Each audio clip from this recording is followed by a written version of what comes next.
નમસ્કાર દર્શક મિત્રો, હું છું રૂપલ લુણેચિયા. સંપૂર્ણ ન્યૂઝમાં આપનું સ્વાગત છે. દાંતા ખાતે આવેલી સર ભવાની શ્રી વિદ્યાલય ફરી એકવાર વિવાદમાં આવી છે. શાળાના ધોરણ 10માં ભણતા બાળકો પાસે મજૂરી કરાવવામાં આવી રહી હોવાનો એક વિડીયો સોશિયલ મીડિયામાં વાયરલ થયો છે.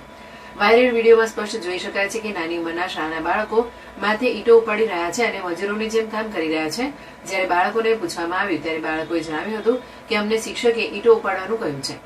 આ ઘટનાએ અનેક સવાલો ઉભા કર્યા છે. જે બાળકોના હાથમાં પુસ્તકો હોવા જોઈએ તેમના હાથે ઈંટો ઉપડાવી કેટલી યોગ્ય છે? જો બાળકો શાળામાં સમય દરમિયાન આ રીતે મજૂરી કરશે તો ભણશે ક્યારે? શું આ ગરીબ બાળકો માટે નવું ભણતર શરૂ કરવામાં આવ્યું છે? વાલીઓમાં પણ આ વિડીયોને લઈને ભારે રોષ જોવા મળી રહ્યો છે.